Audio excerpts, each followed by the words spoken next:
Ladies and gentlemen, episode 14 of the Skeptic and the Dude podcast. We're brought to you today. Hang on, I fucked it up. I'm gonna tell you about the time that I took so much ketamine that time stopped. Hey guys, welcome to the Skeptic and the Dude podcast. Today I'm going to be talking about my new show, The Midnight Gospel, and also that time I got so high that I signed up with the CIA. And I also took so much ketamine that time stopped.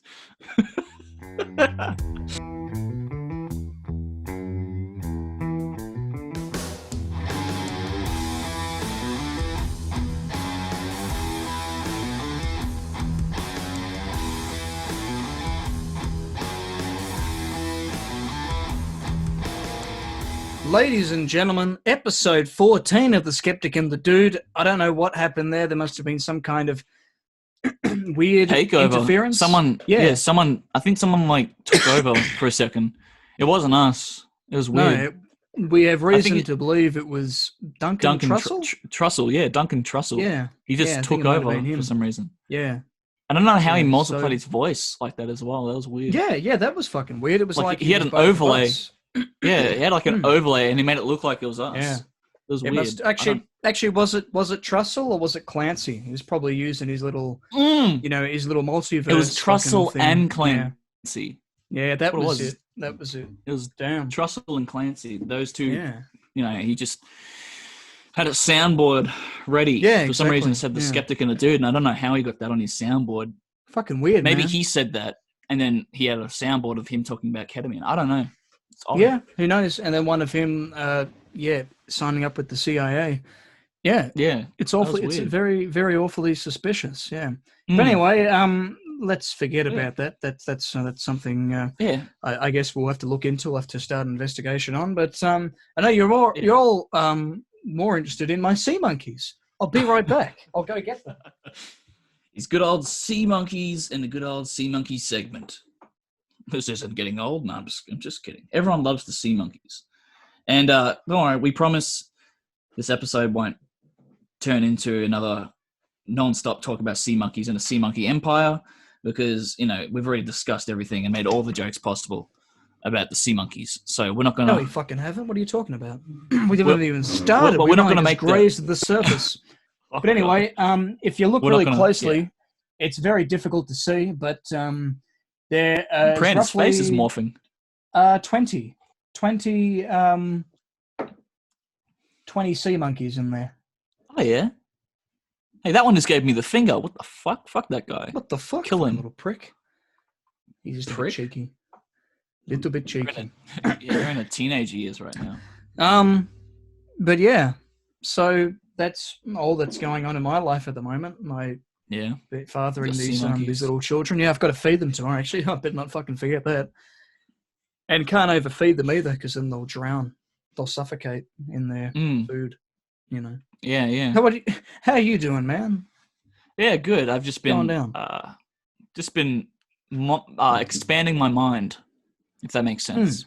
Yeah. Learning, expanding. I think you've been doing the same as well. Like we've been... Yes, we've joined each other in this weird spiritual energy way. Yeah, void of enlightenment and exactly. In these spiritual awakenings we've had, And I think it all started with Daniel Sloss, would you say? Yeah, Daniel Sloss's Jigsaw special. Yeah.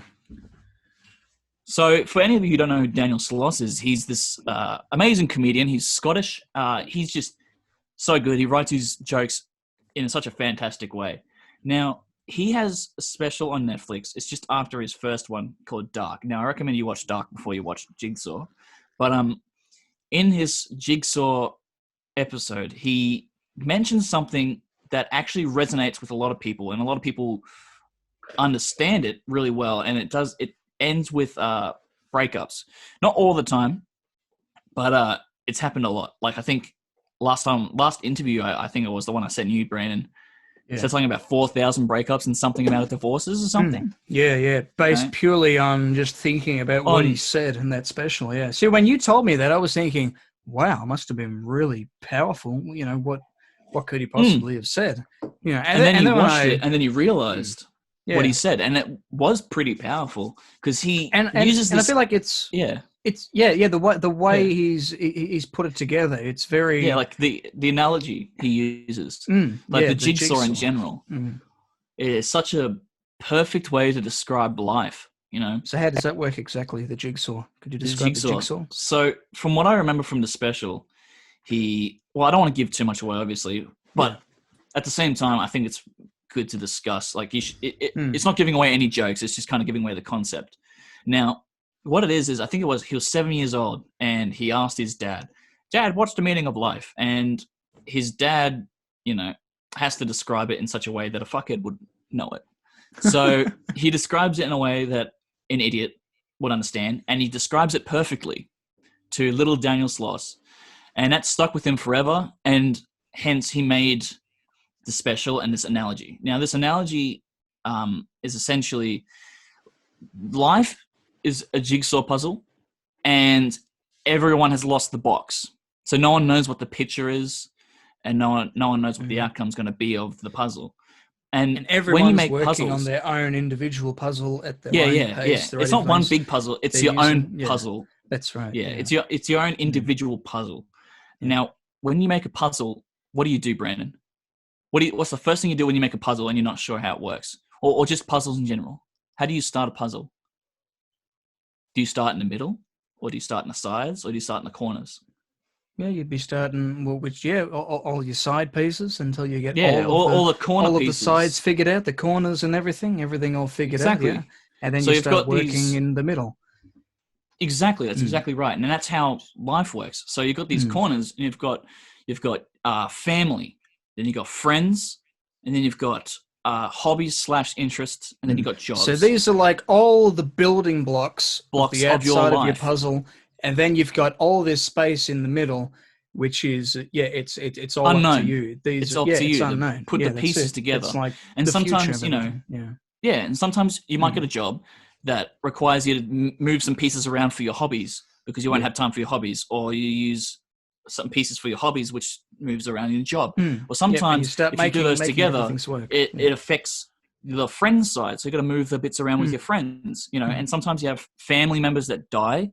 And then you have to move it around, and it leaves a hole that you got to learn to fill. And then you've also got like friends that come and go as well. So you got to rearrange these puzzle pieces to work for you. And now I think what he said was his dad said, now the middle piece that everyone's working forwards, like working to, is love or something. And I think he said that's the partner piece. The part. Yeah, because see, that's the part where when you bring someone into your life, then you've got two puzzles. You've got two different people working on two different And sometimes when people are in a relationship, they force bits that don't fit in the puzzle, and then that's where you get these relationships that just don't work. They try to compromise. They try, that's okay. Yeah, I can give that up for this. Yeah. So I guess it's that idea of having to respect that everyone's on a different path. They've got different. They're working on a different puzzle, and because when you put someone into that position where you both because then all of a sudden you're both working towards a similar puzzle, because then you've had to combine the two, and if you've got two completely different puzzles, it's not going to work out. That's and it. Society society makes us all think that we need someone. So it's been embedded into our brains from a really young age. Disney, every princess has a prince, every prince has a princess, and every film has someone who's like, I'm okay by myself, and then they find someone and they find love. And now what that does is that that says it tells you that love is love is the only finding someone that's the only that's the only way to get it, And then he made the point of like, okay, why is that the case when I'm totally alone? I feel completely fine. What exactly? So why would that be the case? Because it's different for everyone. And while I believe in love and everything else, but the fact is, it's you don't just it's. Because when they say about soulmates and that, we've all got that special someone who's out there. We haven't met them yet. We may have them up, pass us by, but we just don't know. And then then he talks about a relationship he was in where she was He's very with a manipulative. Yeah. Who'd turn his friends and family against him because they'd be like, oh, she's a lovely girl, you must She's be doing something such a wrong. nice person. Yeah, exactly. And because they're only even seeing he was the outside fooled. of it. Even he was fooled because he saw the outside of her being a nice person, and he got into this relationship with this monster of a human being who just not only ruined his jigsaw puzzle, but made it all about her. And he didn't realize that until it was late, But back with this like partner thing where everyone needs a partner. Like society says to people, if you don't have someone, you're broken, or there's something wrong with you. You know what I mean? Like it gives off that needs vibe. To be fulfilled. Yeah, exactly. Yeah. And everyone's learning this up for like 18 years, and then when they become an adult, they're sitting here going, "What the fuck's going on? Like, do I find someone, or what's going on?" And everyone thinks the answer is love, so they'll just grab anyone and then just, like you said, force it in. Even if it's not right, I think they've got no just choice. Force it in because people would rather have someone than no one. Yeah, exactly right. It's exactly what happens. That's the way they're framing it, And and people do it like I would say subconsciously maybe because people don't fully understand what's happening. People think it's just that's for life is you need to find a partner, that's how it goes or whatever. And you see it like a lot nowadays. Everyone when they get into a relationship at 18 or something, everyone thinks, oh, we're in love, we're going to be together forever. But that might not be the case. Yeah, exactly. Well, that's the thing. I think it was funny. It just made me think of the Before trilogy, and if you ever seen, Before Sunrise, that's one of my favorite films of all time, but the thing that's great about the way those films run, they go from a point of where the first one's about chance, and so is the second one, like this chance of love, and then the third one, it's where reality sets in. That's where they're talking about, what are the realities of this relationship and everything. And in that, they're talking to this young couple who are only about 18 or 20, whatever, when they're in Rome, and they're saying how like, oh yeah, we know we're not going to be together forever, because they're kind of thinking, wow, I wish we knew that at that age, there's that, when you're forcing these kind of romantic projections of love and life and that, onto someone, and because a young mind. Exactly, and it can be really confusing and just leave you everyone lost, thinks that's the answer and that's how you find happiness. I don't care.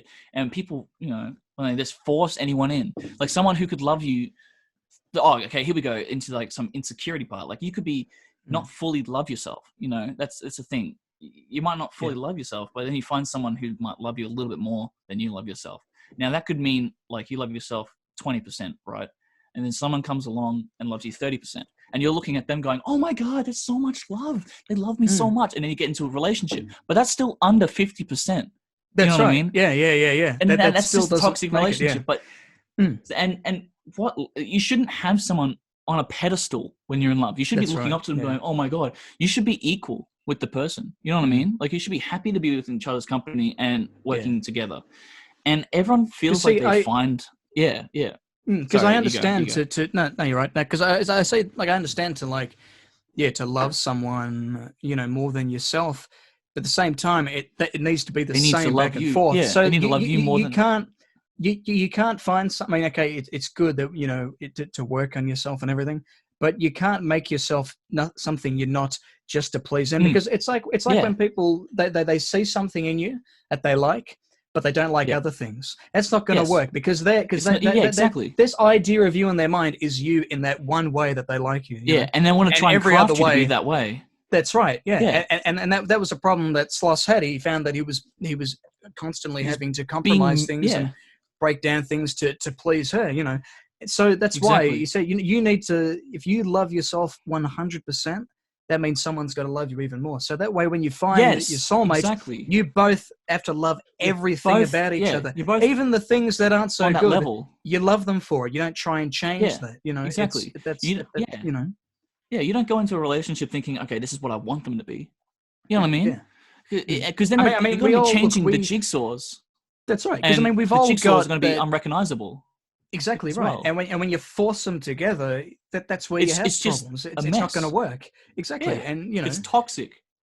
So it's So, in some ways it's good to, they kind of psychoanalyze each other and, kind of look into that whole kind of thing, because in the end, because like you made a good point of like, you won't know if someone loves you 100%. You can't tell. It's difficult to tell. Exactly.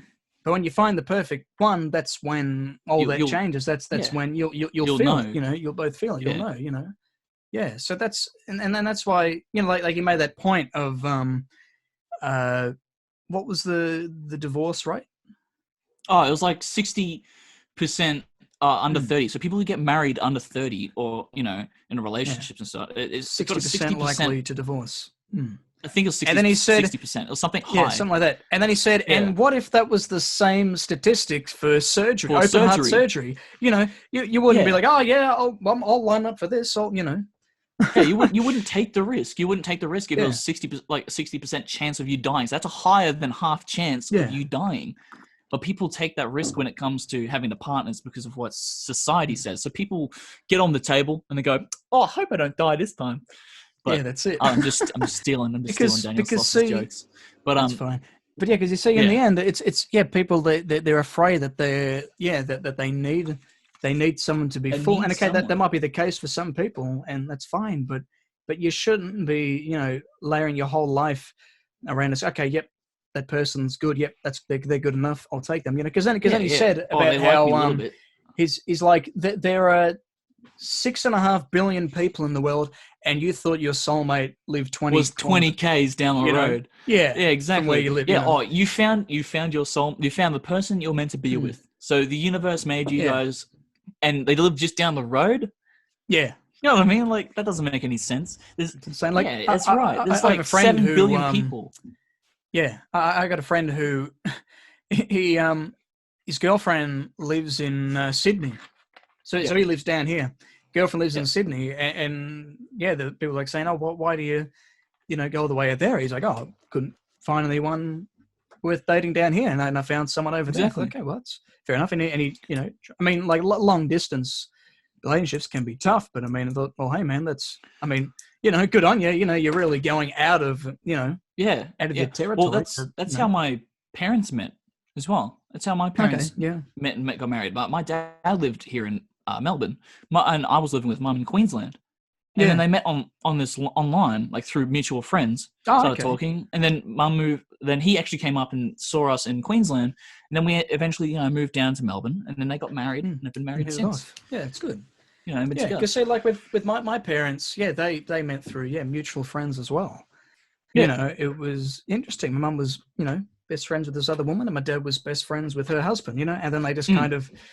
And it was like, by chance, like that's another beautiful thing about chance, because that was the other thing he said.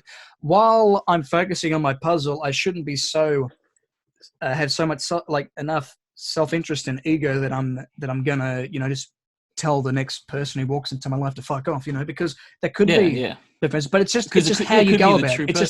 It's just you don't rush in. That's probably really all it is at the end of the day. These things take time.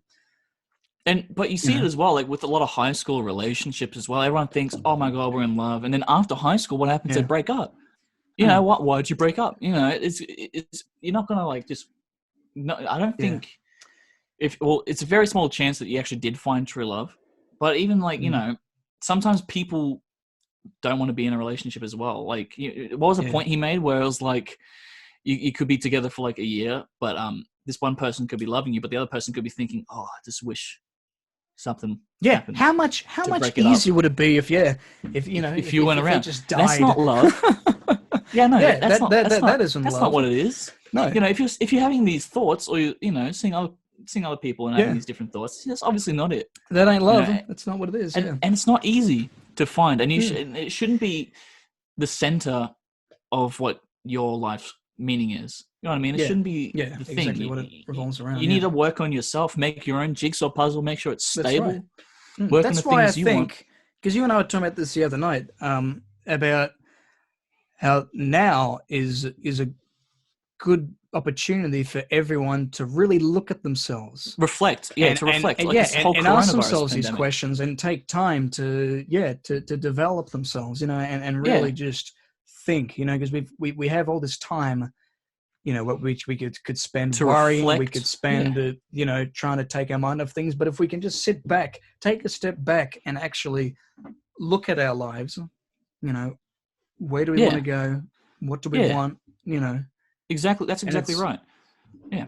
Like, as bad as like this whole pandemic seems, like, it is bad, and I'm not saying it's not bad. No. But if you look at it from another perspective, it is an opportunity for us to learn about ourselves and to learn how to love ourselves and learn what we like, because some of us don't have that time. We've been working so much, and you get depressed because some of us you don't have time for yourself. Some of us fake it so much to the point where we're convinced that this is my life, this is what's become, this is what I want to do for the rest of my life. Yeah, exactly. And and you don't expand they find themselves in this trap. That they find themselves in a trap, and they don't know how to get out. Yeah, and they can waste years doing that, and then they look back and go, "I just wasted these years." Just like working towards a degree, for something that you couldn't give a shit about. You just, I'm just doing it because, and that there's a lot of pressure for that. Like I know heaps of people who've been to uni, studied something, and as soon as they finish, like, okay, cool, and they never use that degree in the future. I think there was some statistics like only 30% of university graduates actually practice their degree every day.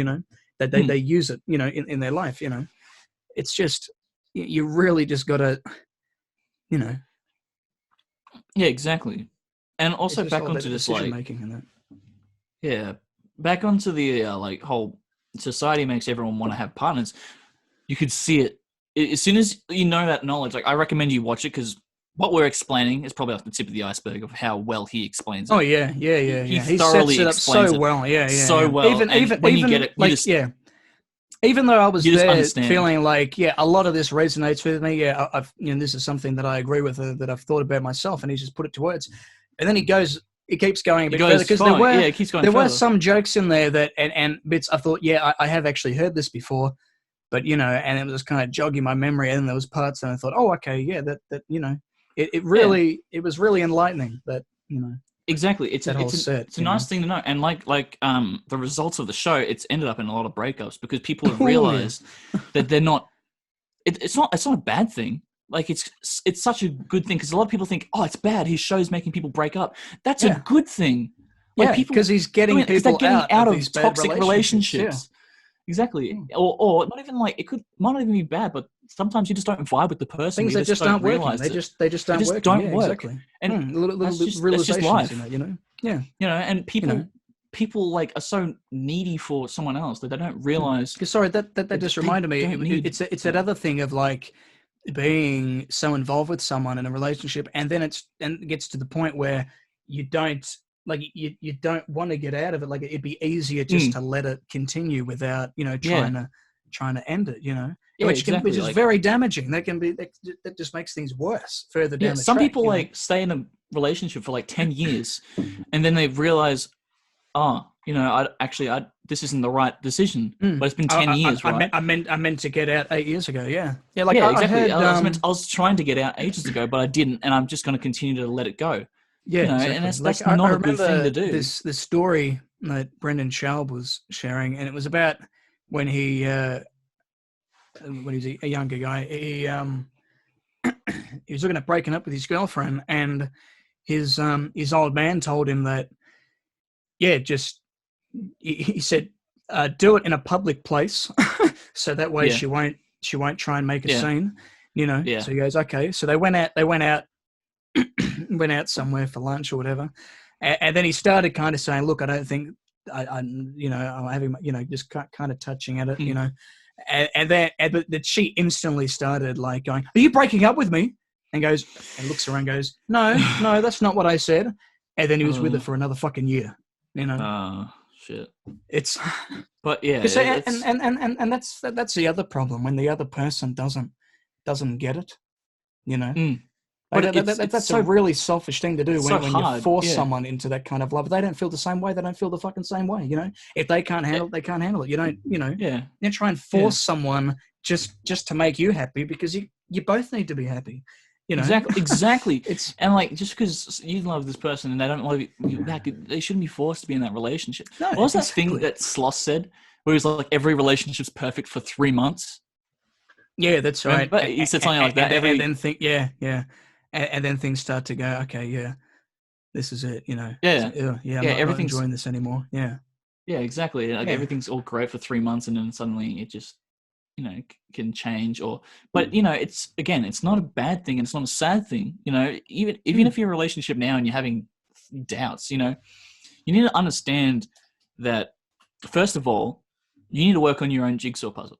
That's what I think everyone at our age should be doing, because everyone's so focused on love that they're not focusing on themselves. And everyone's also, with the internet, everyone's insecure nowadays because everything's online and everyone wants validation.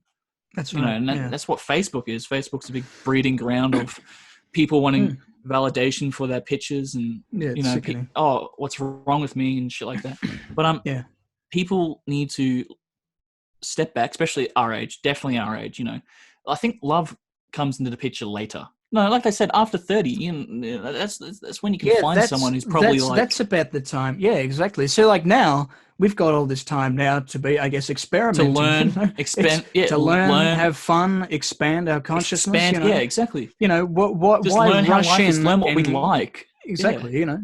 Because it's a very traditional thing to get married really young. Like and like my grandparents, they've been together for I want to say 58 years now. They'd be coming up to 60 years marriage, that they met really young. And that was fine. They stuck together all this long, but at the same time, that doesn't work for the next person, or everyone, The true sound like, of Australia.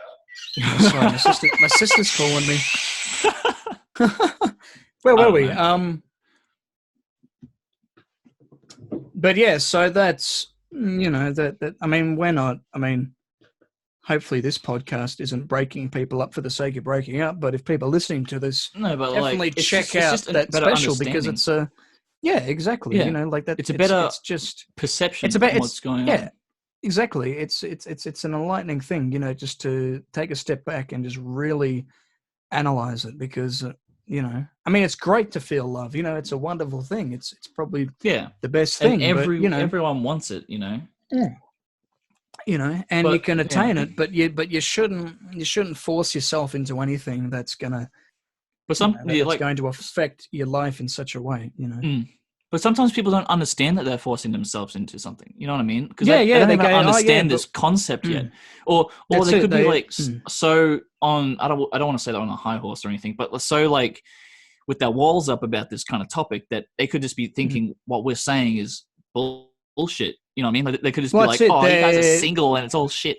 But are we wrong though? You know what I mean? Like, I don't think we are. No, I feel like it's better insight on what's going on. But people can be ignorant and just block it off and ignore it. But see, that was the good point that Daniel made about.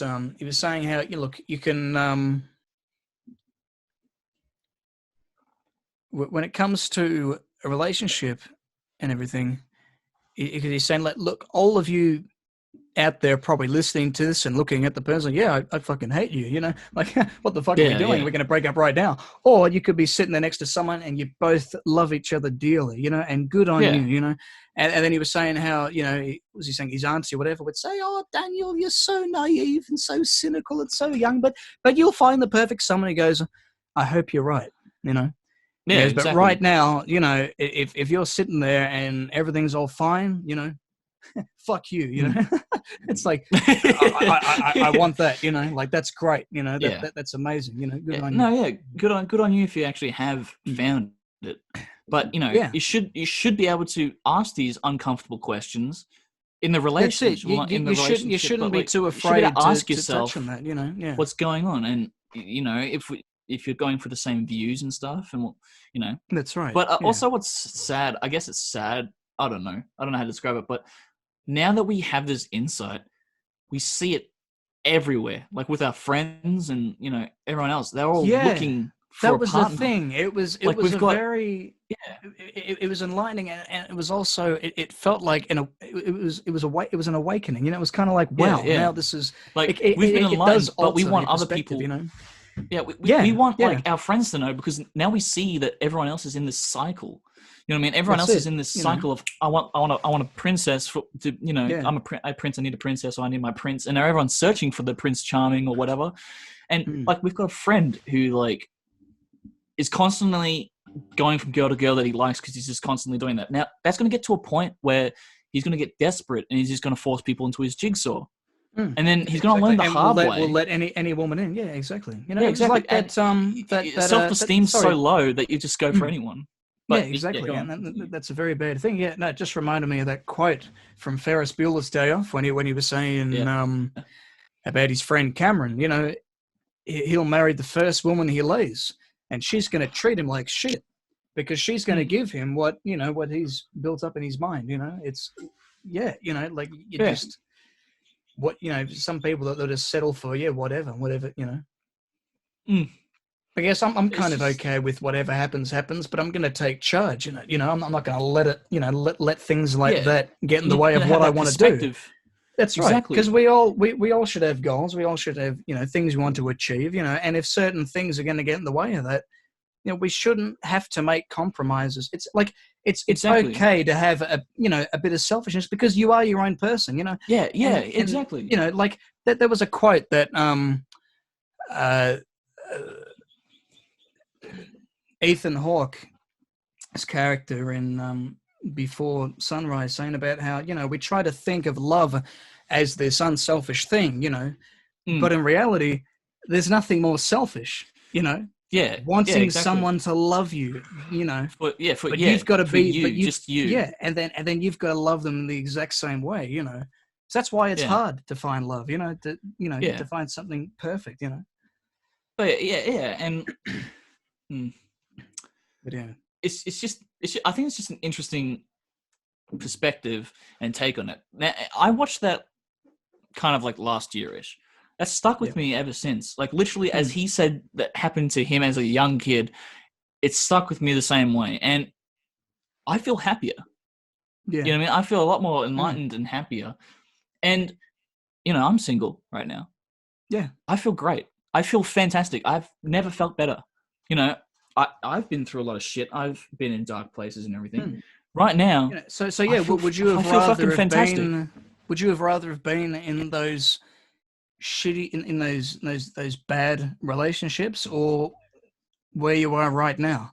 Yeah, I'd rather be right now, and like imagine having a relationship with someone, right? We want to be actors.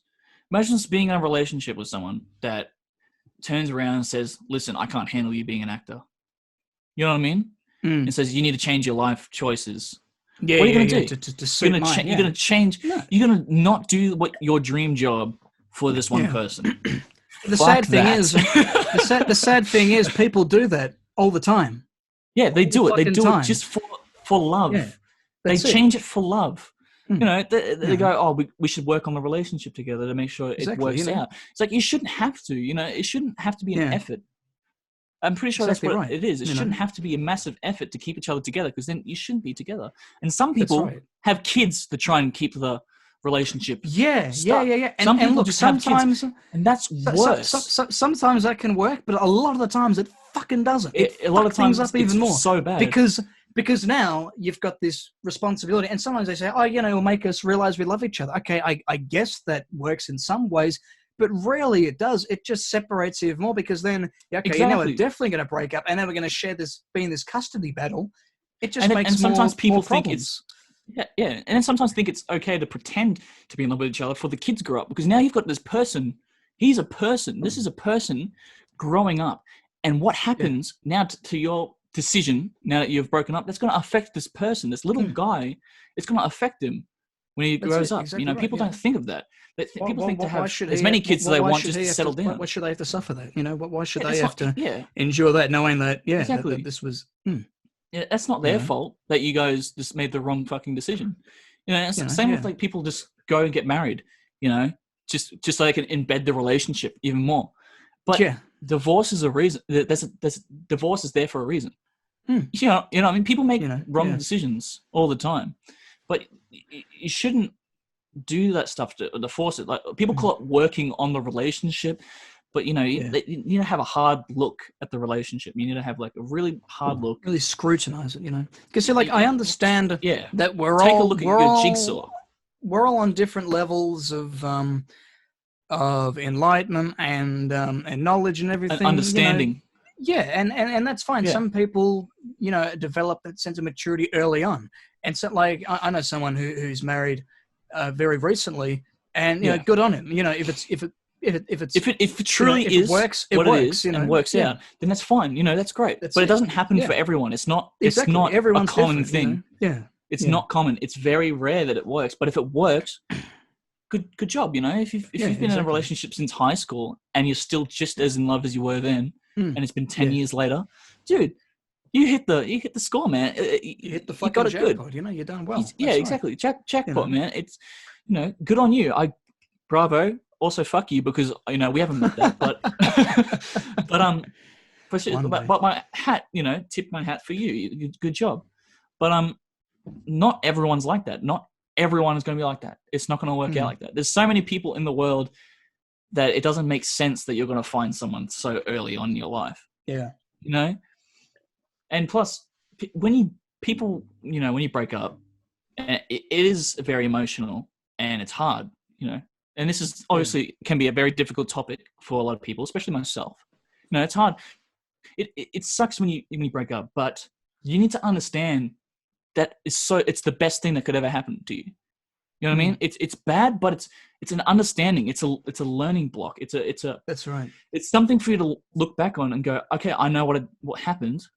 I've learned for the best, and you can venture on. And there's 7 billion people in the world. It's sometimes things just don't work out, and you need to understand that. And sometimes nothing's wrong with you because a lot of people think back, I did something wrong or something's wrong with me, and maybe and a lot of the times it's over. It just didn't work, and people think it's the end of the world, but and it is hard, and it's like a form of grieving. But like, people need to understand that there's so many people in the world, and this is just learning. We're all learning. That's right. We're all going through life learning, and we're all here at different levels. Understands. No one knows what's going on, but no one wants to admit they don't know what's going on, and that's what like damages other people. That we know exactly, what's going on, and that we're right in everything, Yeah, exactly. But and no one wants to admit it though, and then that's what creates problems as well. But in the end, everything happens for a reason. I like to believe that. Everything's a learning experience, and it's not the end of the world. That's it. And and we're not here for a long time either. We're here exactly. Life for goes a good time, as I say. Yeah. So if you're gonna, settle for something, settle down. Yeah. Really, it's like why? There's that quote from Hunter S. Thompson. I know I quote him a lot on this show, but he said, and so we let the reader ask himself this: who is the happier man? He who has braved the storm of life and lived, or he who has stayed securely on shore and merely existed? Exactly. Might as well fucking live a little. Yeah, exactly. That was like kind of like buy the ticket, Marriage Story. Yeah, buy the ticket, take the ride. That's a good quote. But Marriage Story. Kind of like Marriage Story. I think there was a quote in there where he said something like, he wastes, because they got married young, and then obviously they're separating. That's what the thing's about, and they're separating. And then I think it was Adam Driver's character says something like, "I wasted my 20s for you because we're going to make it together." Obviously, it was a toxic relationship, but they stuck together all through his 20s, and he wasted his 20s. I wasted working my 20s on something else toxic. That's right. When I could have been getting laid, with it's like other people. It sounds bad. It sounds very selfish of him to say that, but it's also true. Same for her. She could have been living her life or something instead of being in a toxic relationship that clearly wasn't working, because they were sitting there forcing it to be together. They married each other and forcing each other. Then they had a kid. They had a kid to try and make it work, and they kept pushing it. And that's years and years and years. And then they've wasted all these years when they could have just broke it off early. Yeah, exactly. When it wasn't, wasn't working out. Yeah, the opening of that where they're both reading out what they love about each other. And you hear that and you go, wow, this sounds like a perfect couple, you know? Yeah, exactly. But no, obviously there's deeper. It's not. Yeah, you look past it. It doesn't work out, you know? And they both have aspirations. They're both very, you know, very aspirational very people. different you know, people. She wanted to live in LA and he wanted to live in New York. That was one of the big first signs. Exactly. You know? And she was talking about wanting to move to LA all the time, but he said, yeah, you know, brush it off. That should have been a red flag, you know. She wants to live somewhere else and he doesn't want to move. He wants to stay embedded. And she wants to be a film actress and he wants to do theater. And she doesn't want to do theater anymore, but he doesn't allow her to do that thing. You know, that should have been red flags, but they just stuck with it for so many years and they got married and they had a kid. And it just made it 1,000 times worse now. Worse and worse. For that. Yeah. But, you know. That's it. Sorry, that just the thing about wasting your 20s, it just reminded me of that that reference to How I Met Your Mother in Family Guy.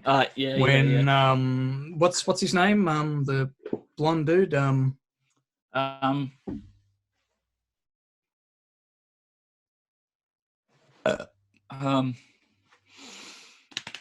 like the tip of the tongue. Yeah, you know what's his fucking name? He's got his middle name in it as well. Fucking hang on 1 second. It's right there, but I just can't. Fucking. Neil Patrick Harris. That's it. Yeah. When he's talking to the main guy, who don't know his name either, but he's saying to him like, you know, hey, why is a guy in his 20s worried? Why is a guy in his 20s worried about getting married when he should be more worried about getting laid? You know. Good point. Like, so right from the beginning, he's just there looking to settle down. I never got into the show. Some people are like that though, but some people are more family people as well, but they need to, you know. Yeah. I think it's all about self-worth, you know, and being mindful on what's going on. If that makes sense. You're right? Yeah, sorry, just these two. Never mind. Okay. I thought you lost me for a second. I was like, oh, but shit. Speaking of blonde, your hair has gone a few more shades lighter. Woo-hoo! Yeah, it has. Damn, boy. No longer Ranger, man. And you can see it now in the videos. I don't look Ranger. And I'm not going to continue to dye my hair anymore because when I did it, I was sure that was the last time. If I do it one more time, my hair's coming out, like for sure. Because I was talking to a friend, Boo, or you know her name is Bethany. I was talking to her and she said something about like if you're bleaching your hair and it gets to the point where your hair gets really stringy, you need to stop. That was what happened. Yeah, my hair got really stringy when I bleached my hair for the last time. That photo you sent me of it, yeah. I'll put it in here. Yeah, I was looking at that and I was like, damn, man, you look delicious. You look like some deliciously, freshly like shredded cheese, you know? Yeah, it was good. Well, my hair was getting stringy. You look like Jared Leto when he was too fucking blonde to join Project Mayhem. Yeah, put that photo up. Everyone have a look. If you're listening. You can check it out on the YouTube channel. Oh man! But yeah. Anyway, if you haven't seen the Daniel Sloss Jigsaw thing, I recommend watching it. Check it out. It's very enlightening. Or even if you're thinking we're naive and we're just saying this shit because we're not with someone. But are we wrong though about society and what's going on? But anyway, check him out. Figure it out. Not figure it out. Just have a look at it and see what you think. He's a very funny person. It's a very good concept. Definitely worth checking out, yeah. And he's only 26. Well, when he did these performances, it's like, whoa. Hey, Yeah, exactly. A lot of knowledge for this young dude, yeah. But then again, he had it explained to him very young. Well, that's right. So we had this concept now. I watched Frenchie's Turn It Up show that he released a couple of days ago. Have you seen it yet? How's that? No, I haven't. Not yet. Turn It Up. Yeah. I've seen some jokes, hilarious. But I haven't fully watched it yet. Yeah. Yeah. So probably not his best, but it was fucking hilarious. And he even because he was, he's very good with crowd work and that. It's something that he does straight away. There was like a few guys in the front row. I won't give away too much, but they were like Eddie Maxi Bonds. So he's picking on them for the first bit. And then one of them has two Maxi Bonds, goes, what the fuck is, hey, can I have a bite? He just eats the whole thing. trips a whole heap of the ice cream like on the stage. So then he goes, "Oh, hey, shall I snort it up?" And then someone hands him a $5 note, and then he snorts it up.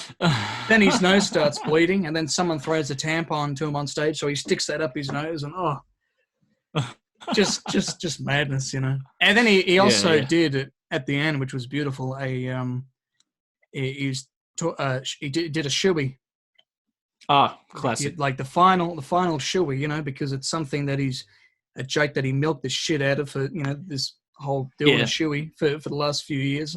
So, you know, he got down on one knee and he said, you know, with the whole turn it up, you know, thing of a guy who threw his glass at him at one of the shows. So he had, turn it up. He just said, you know, everyone in the audience here, you know, throw whatever you have, you know, your cups, your rubbish, whatever, as I get on one knee and do this final shoey. So that had me thinking, shall we do a shoey for the 20th episode? Yeah, maybe. Could that be? Could that be a possibility? Do the people want to see a shoey? I don't know. I think they need to tell us. They should tell us. Let us know. I'll be down. Fuck Let us know. Yeah. We recently watched, like, speaking of specials and shit, we recently watched something very mind expanding. Yes, we did. Very mind altering. Yeah. Can we just like pause it real quick? I got to go to the bathroom before we have this conversation. Yeah, sure thing. We'll be right back. And we're back. Hi, it's Duncan Trussell here again, and I just want to promote my new show. It's the Midnight Gospel. The Midnight Gospel, you know. It's really wonderful. I spent a lot of time into it. No, just kidding, guys. It's us. It's actually us. It's us. We're just in disguises. I thought I threw this beard out, but I've still got it. It still smells like beer from Abby's party. How crazy is that? Oh yeah, that is pretty crazy. Hang on, these glasses are fogged up. Oh, my face is a little red. I had some spicy food a second ago. Had some spicy food, did you? Damn, son. Yeah. Well, you know, nice. clear the senses and the nose and shit. And... Yeah, you know, I might just light a match to ward off any evil energy, any bad energy. Just give me a sec. Oh yeah, I would too, but be gone, demons. Really... Be gone, demons. Be gone, demons.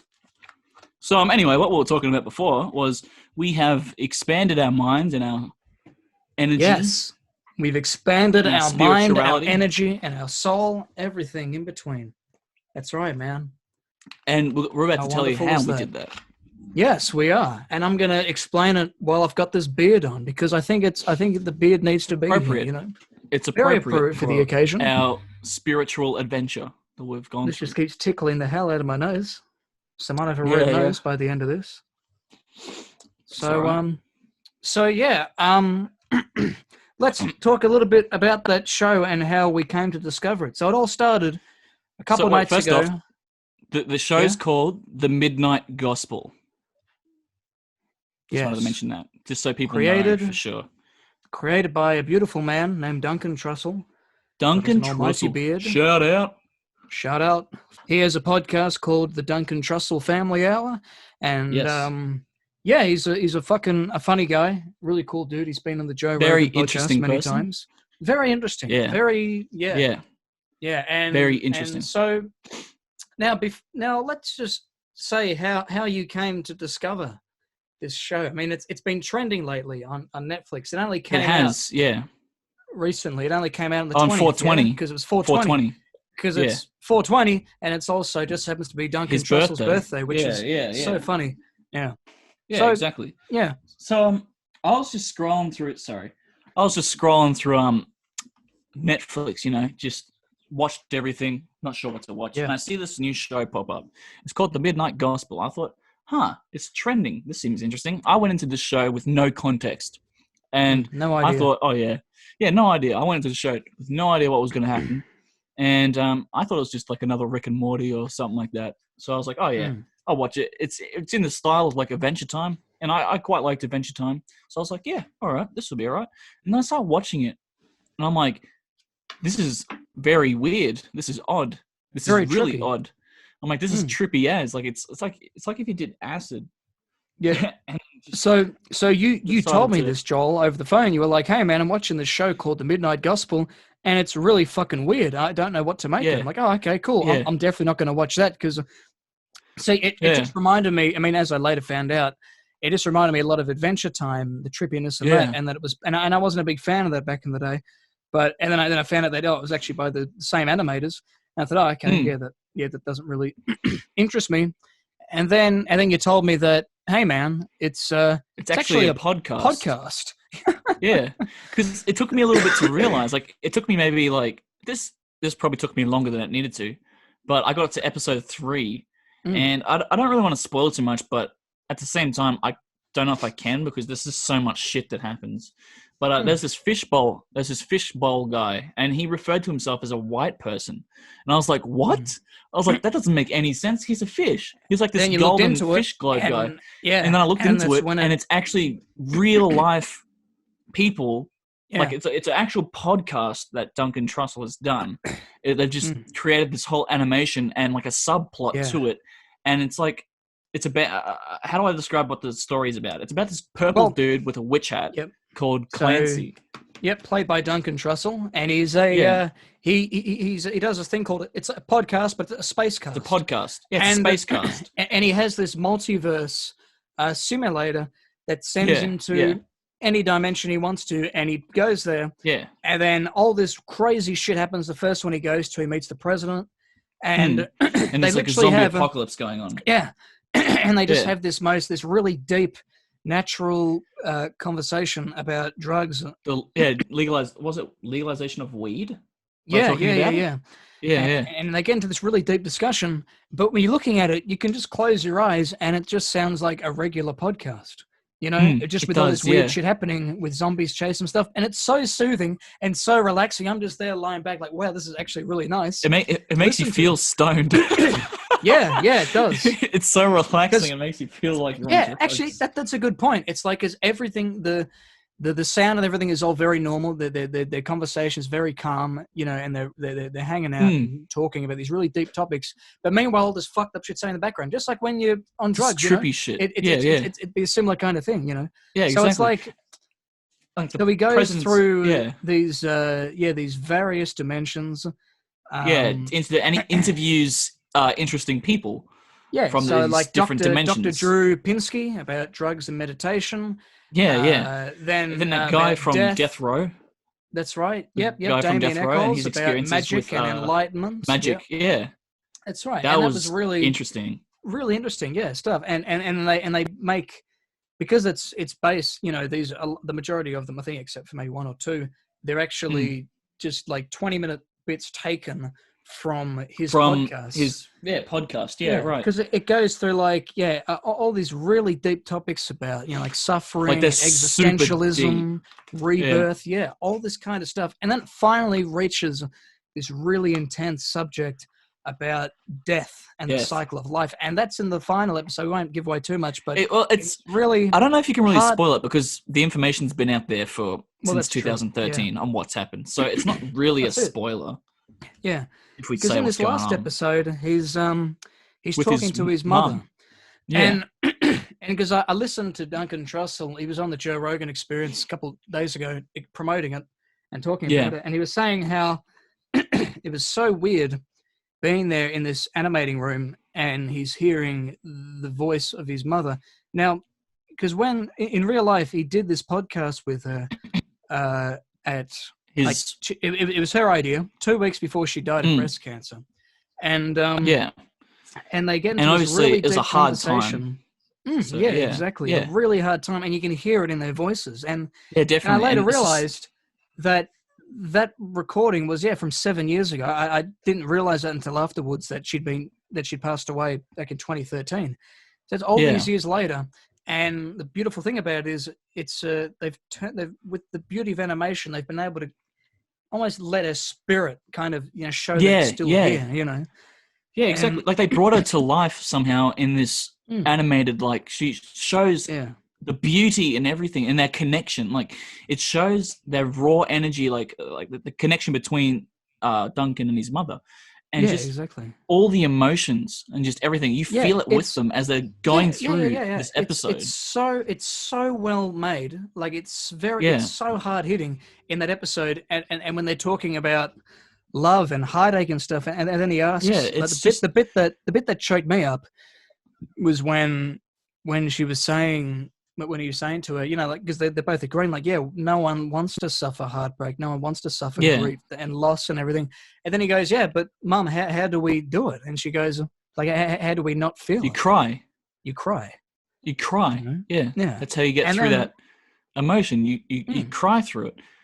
And, and she was talking about the fact that, she was told multiple times that she only had 6 months to live.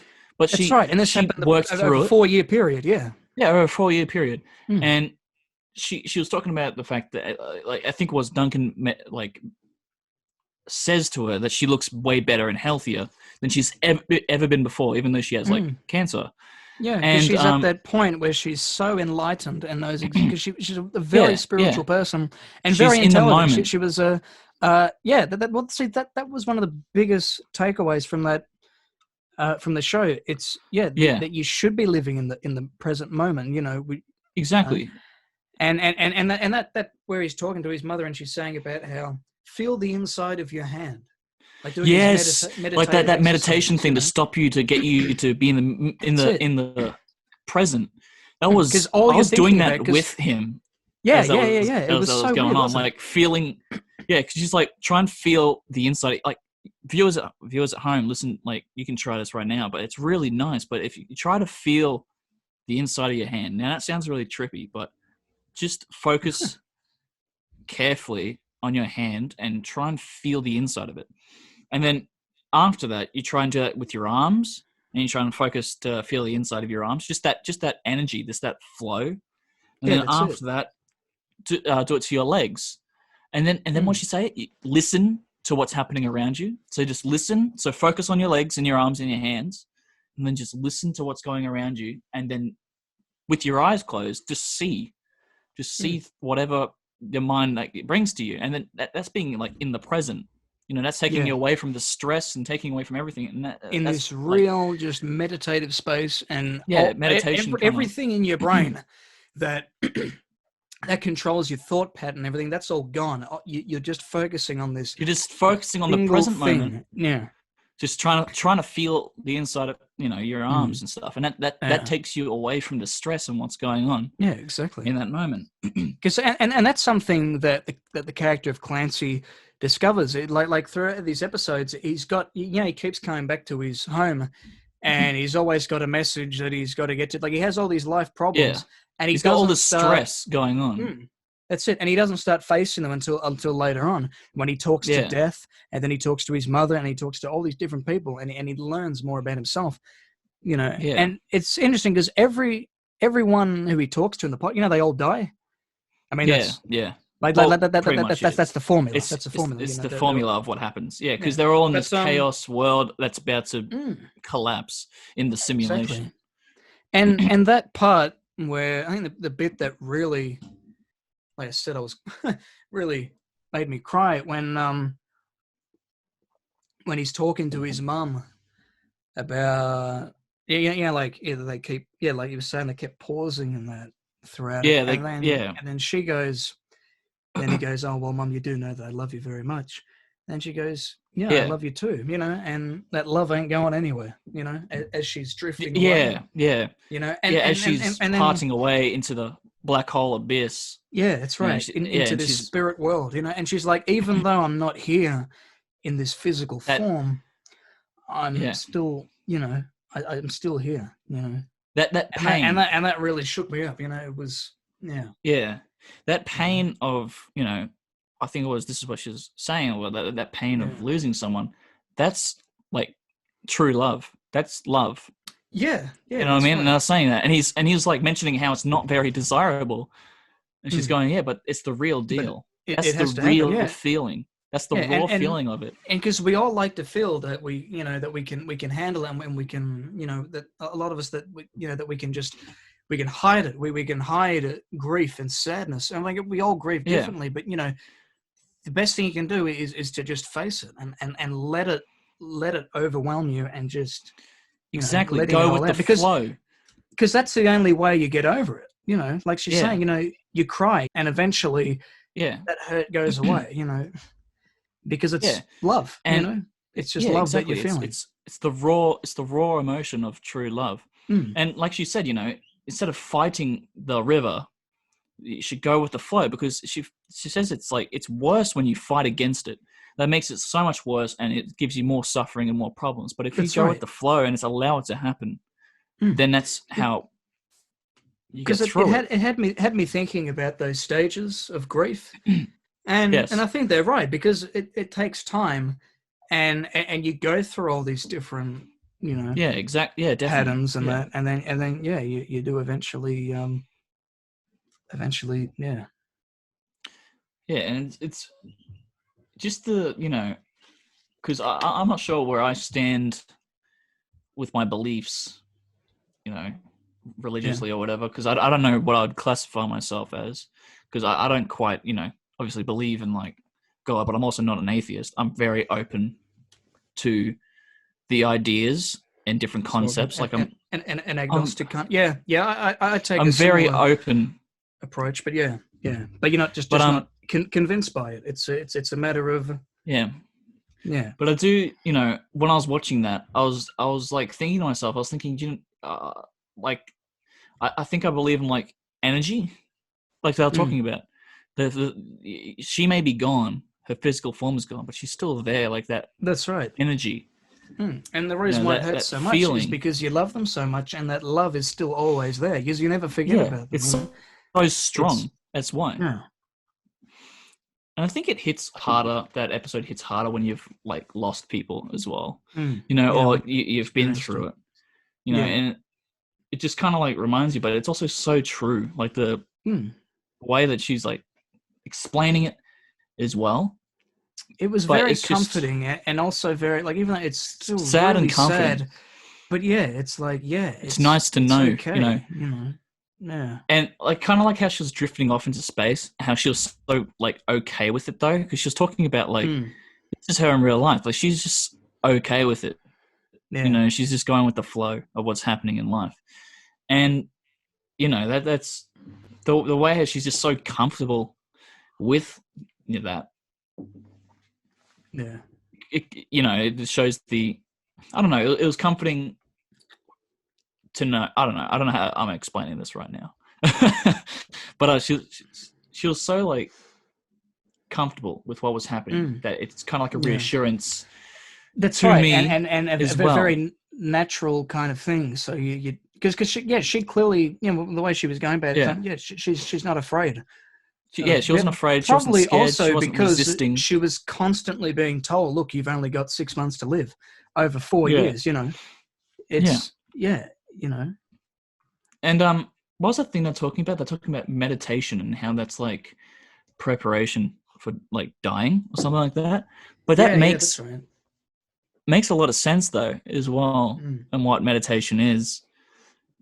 Putting you in that relaxed state, so you feel like that euphoria. You don't have to worry about anything, and you're just very present.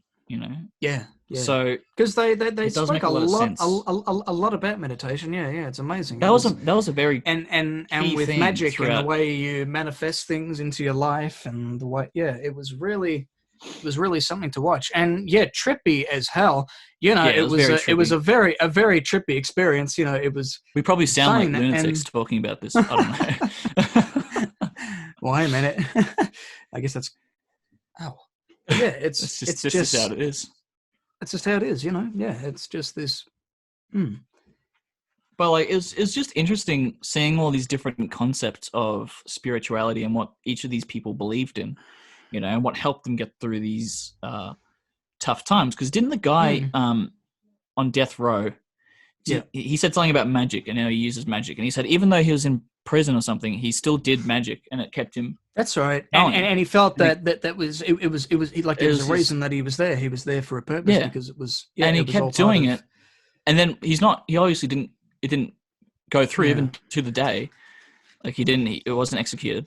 Am I right? He wasn't executed. Yeah. No, that's right. Well, yeah, he was still here. But yeah, because then more evidence came in, and they could But yeah, it was really interesting. The and the way, and the thing I loved about it was the fact that it is a podcast that he's done with these people, and then some of the edits, like in that second episode where he's talking to this couple about death and religion and that, and then towards the end he's like he goes, it's great, thanks, it's wonderful to see you guys. And then he goes, yeah, thanks a lot, Duncan. Yes, Duncan. And he goes, Clancy. Because it's Clancy. Yeah. I think it was one of the future episodes as well. They say something like Duncan, and he goes, Clancy. And they go, sorry. Yeah. Something like that. Yeah. One's an obvious bit like little show. Yeah, a little whisper and a little like a wink on his face. Yeah. Clancy. Yeah. But yeah. Yeah, no, it was very interesting show. Especially with like that when they explored the Egyptian kind of belief of spirituality. That guy who kept dying and then coming back to life. And it's showing the cosmic. There was a very mythological like because that used to be a thing. Like, wasn't it like if your heart was pure and they weigh you against a feather, it's pure, which is like it would be lighter than the feather. You ascend on further. That's right. But if it's heavier, they eat your. He was in that Prometheus thing of just constantly reliving the torture, of having your liver pecked, and then every day it would regenerate, and then you just be constantly constantly going through that eternal suffering. Yeah, so that was interesting to watch because he kept going through that cycle, and watching the different ways he approached it as well, and they're just having this conversation as this guy is constantly suffering, who's just connected to a little thing. Yeah, it was very, very, very trippy. Yeah. Really great show. Yeah. Do you reckon they'll make more? Good. I don't know, because the way they ended they ended it on a very open way. Yeah, and it was kind of like even if it doesn't continue, it's okay. But if it does continue, they have a way to continue it. That's right, because it was also kind of that thing of we've said what's needed to be said. It's done what it set out to do. Yeah, I really liked in the show the reoccurring thing was he took the shoes. That's take right. Little souvenirs. Each different universe he take. Yeah. Oh, I'll take. Yep. Just 1 second, lady. I'm just getting some boots. I got myself some boots. Yeah, and fucking Joey Diaz appearing in every couple of episodes as some fucking yeah. And then 5 cats or something like that. And it's like, watch this. I can get it for 3. And he goes 3 cats. And then, he goes Yeah, and then also when he played fucking Satan, he's like, "Hey guys, I'll come with you."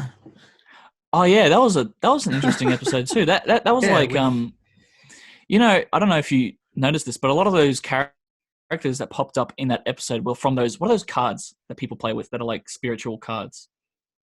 Sorry, what was that? Those cards that people, I can't remember. They've got a name. They've like spiritual cards. Oh, tarot cards. The devil on it. That's it. Tarot cards. Yep. Yes, they were in that episode. As I was talking with Death, they had different tarot cards. They had the Fool and they had everyone else. They're all in there, and I was all representing that.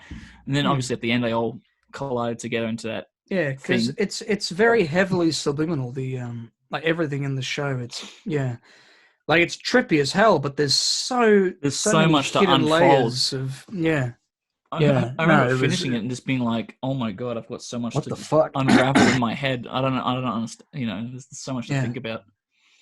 But I also found it like enlightening in a way because you kind of feel like Clancy going on. You feel like you are with Clancy, like you know what I mean, like going through this experience, talking to these other people, and as he's going through the show, he's getting more and more enlightened, and you feel like you're getting enlightened on the way as well, like listening to all these different concepts that's right.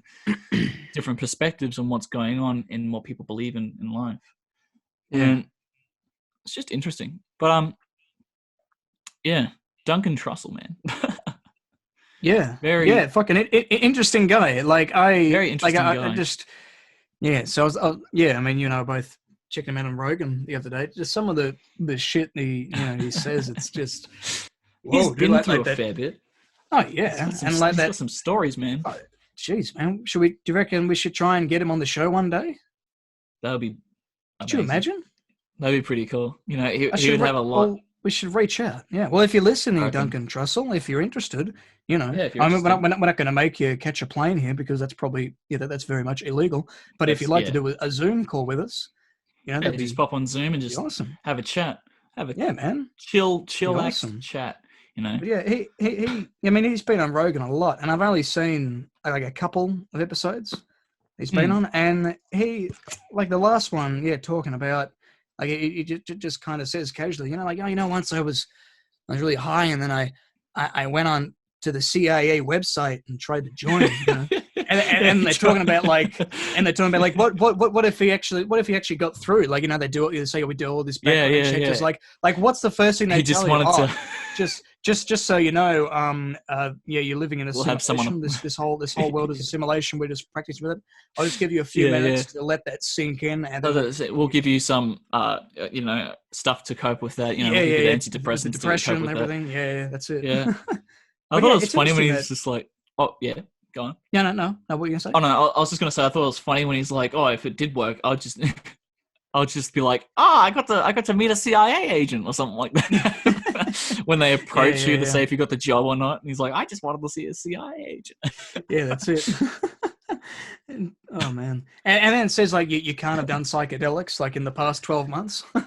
Yeah. Doesn't it also say? Yeah. And he was high while he was applying for it as well. Yeah. Fucking hell. Because and then he spoke about Charles Manson being the CIA, experimenting with psychedelics on him and the hippies, and a lot of it was, I forget the guy's name who wrote the book Chaos. I was listening to that podcast, and this guy had been working on Manson for like 30 years, you know, that's just become, his life's work. And what's really interesting is, just all these things that never came out, you know, because when at the time he was doing it, back when he started researching on it, it was like, oh, hasn't there been already enough stuff on Charles Manson, you know, like it hasn't, you know, it's been, there's so, you know, and then they started uncovering, all these theories and that how the government, you know, with what's that thing called, MK Ultra, you know, that was an early thing, you know, and when the CIA, they'd give Charles Manson access to psychedelics and acid and that, so that he could, you know, and talk about him, you know, that they convince him that he was a cult leader, and that way he could use that influence to influence other hippies, because there's evidence of that was what they were doing, you know, the CIA that were experimenting on people with that, and it's like whenever there was, you know, some kind of assassination or some kind of attempt against the government, it was the same thing, but they were taught that the conspiracy with when Jack Ruby, when he shot Lee Harvey Oswald, right after he shot him, he kind of gives this blank expression like, oh, where the hell am I? You know? Yeah. And it was that thought that he'd been, you know, he'd been experimented with on drugs and that, you know, and it's really interesting stuff. I've been meaning to read the book, you know. It was called Chaos, Charles Manson, the CIA, and the Secret History of the 60s. Yeah, no, really interesting stuff by Tom O'Neill.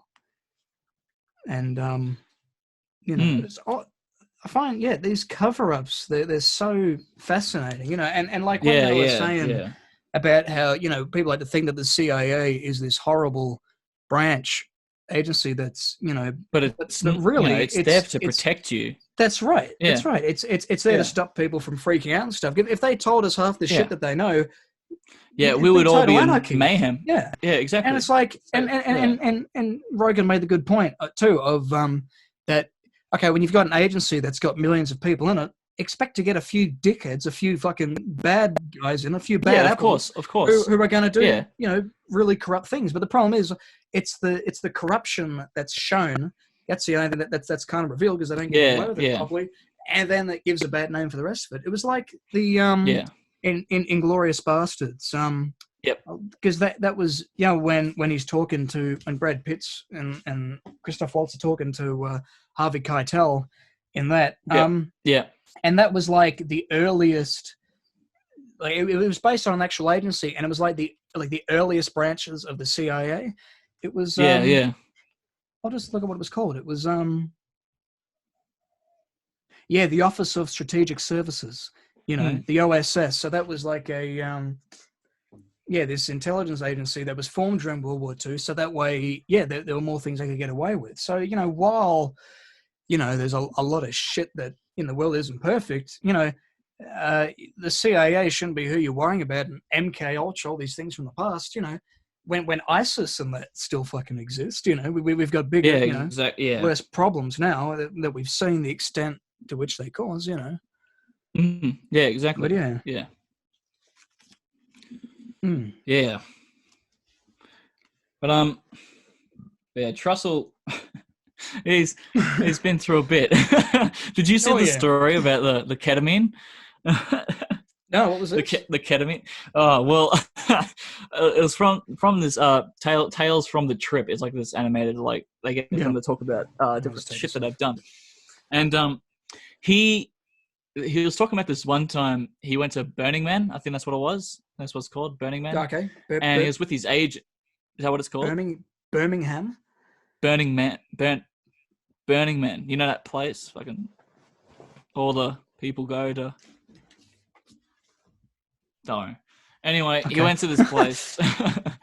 Don't worry. He went to this place, and he was with his agent at the time, and he thought, I think he went into a tent or something, and he saw someone with ketamine, and he thought, oh yeah, it'd be a good idea to do this. So he just, snorts it up with his, snorts it up, and he did way more than you're meant to take, for the high. So he did a lot, and then he's like, oh, that was probably not a good idea, but oh well. And then he went outside and he sat down, and he sat down next to his agent and stuff, and then his agent's like, oh, let's go to, I can't remember where he's going to. I can't remember the story very well, but he's like, oh, let's go to this place, or maybe go see the show or something.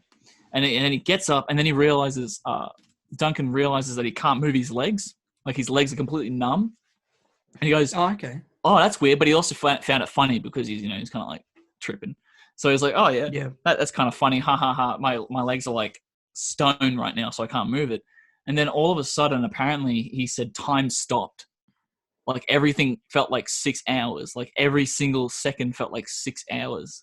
And he said that time stopped, and he just saw everything slowly moving. And apparently, he was trying to explain to his manager what was going on. He's just like, he's like, hey, listen, I don't think I can go with you anywhere right now because I've taken a lot of ketamine and I might die. And I'm very scared that I'm probably going to die. Oh, sorry. Burning Man. The Rock City. Yeah. Rock City. That desert party. Okay, Yeah.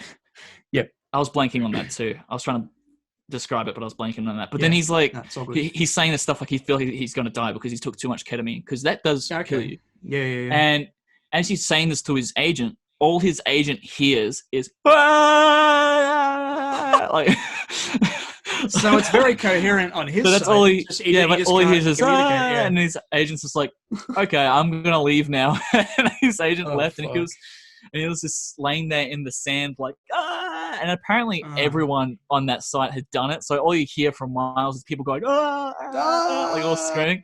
Oh, and apparently yeah.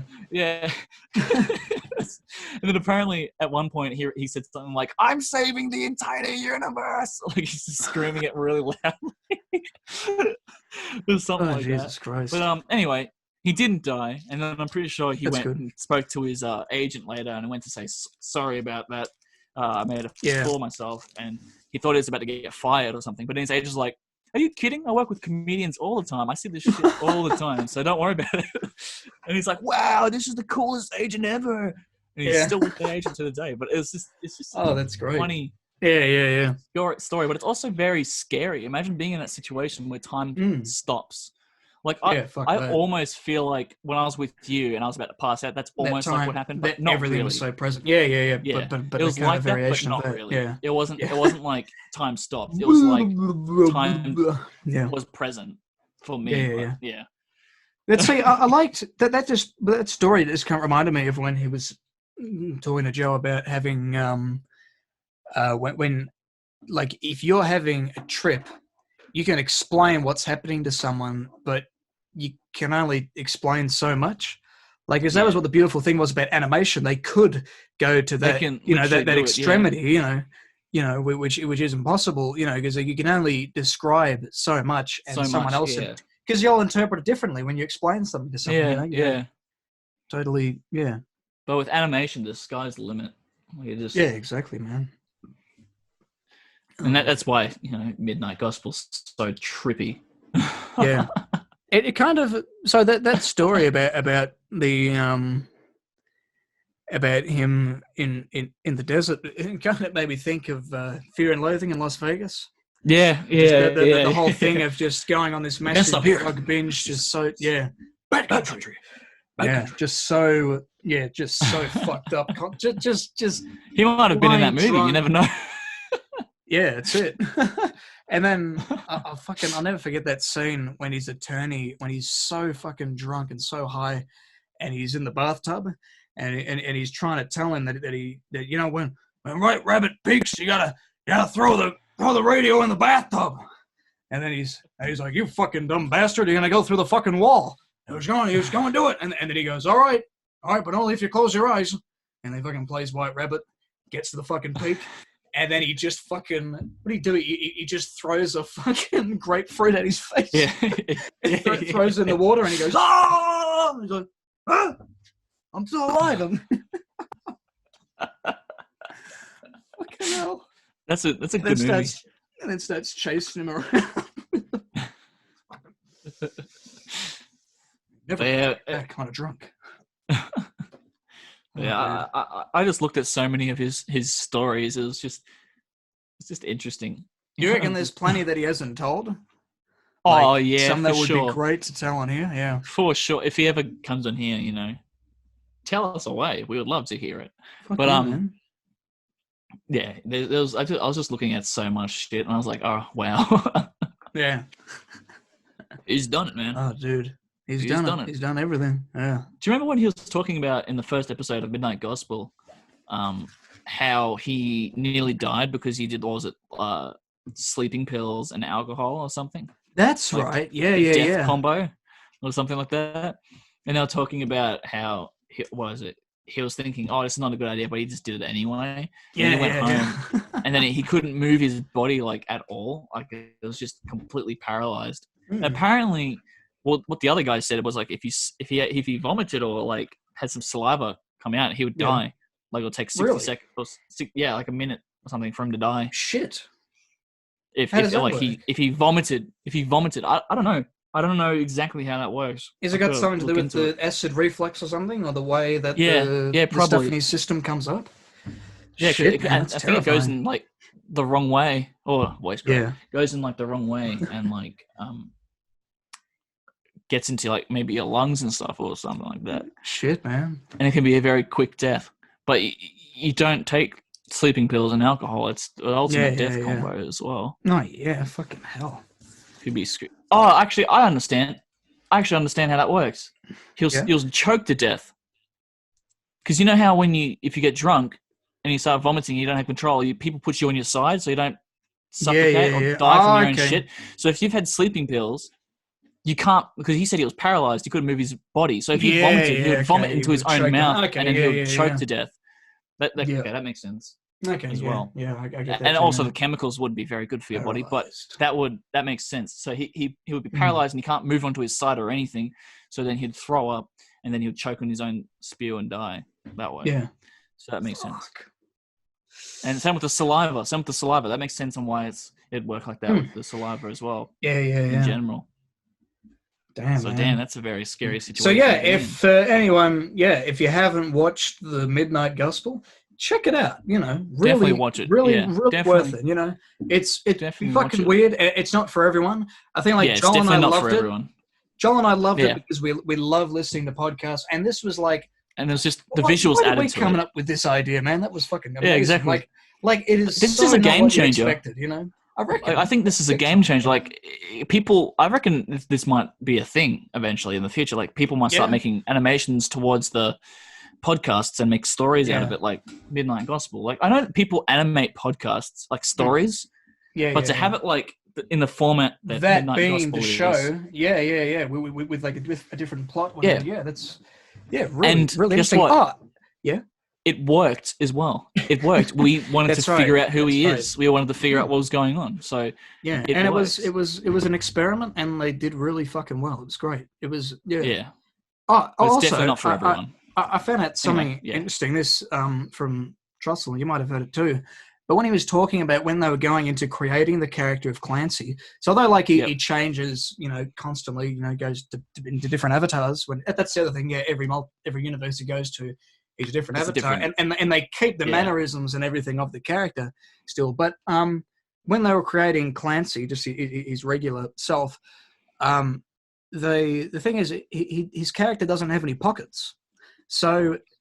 They got him a... so here's the thing, right? They were thinking in terms of like people who at Comic-Con, cosplayers, people who would want to cosplay Clancy in the future. So instead of having pockets, because people who want to go, full in, all out, they're not going to have pockets. He had the... So that's why they gave him a backpack.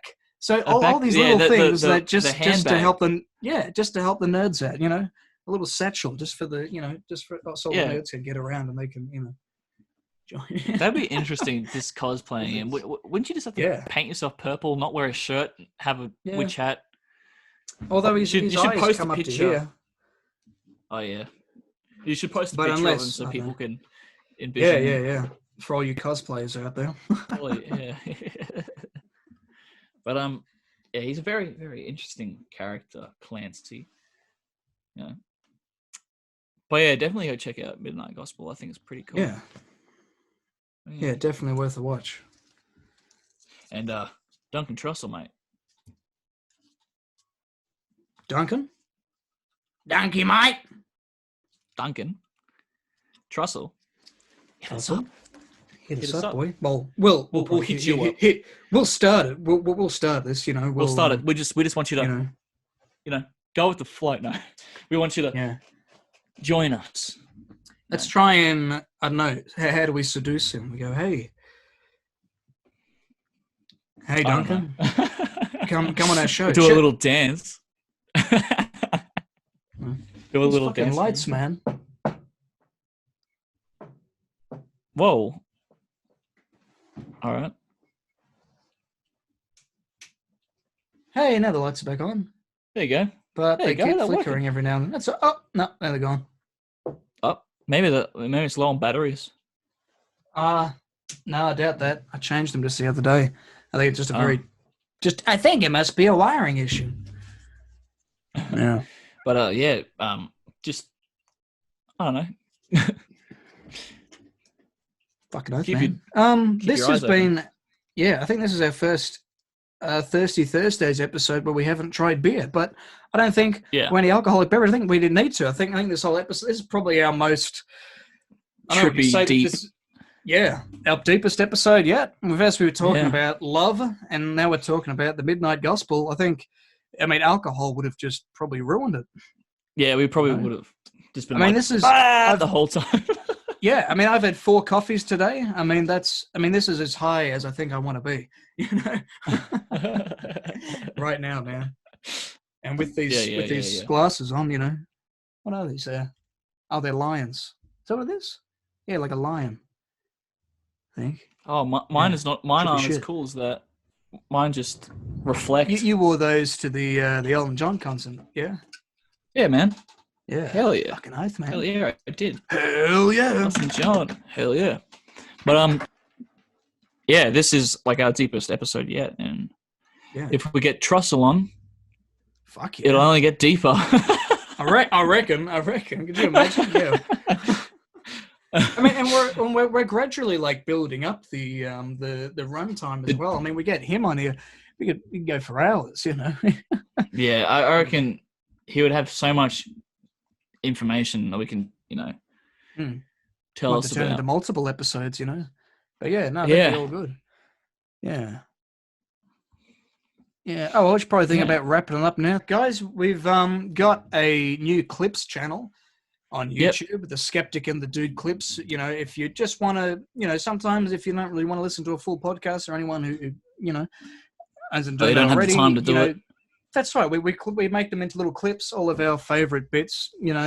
Short little things, little stories from 5 to 10 minutes. Yeah, little stories and reviews or whatever, things that we think are worth putting on there. So if you're interested in that, check that out at the Skeptic and the Dude clips. We'll have a link else, Joel? for it as well. We'll have a link. Yep, link down there in the description below. What do you guys think of having Daniel Toohill on the other episode? That was a lot of fun. We got a lot of good response. Very cool bloke. Yeah, we had a great time talking to him, and hopefully we get him on the show again soon. Definitely. But Anyway, that's been us. Thank you for watching, and go watch Daniel Sloss and the Midnight Gospel. And the Midnight Gospel, yes. Peace out, homies.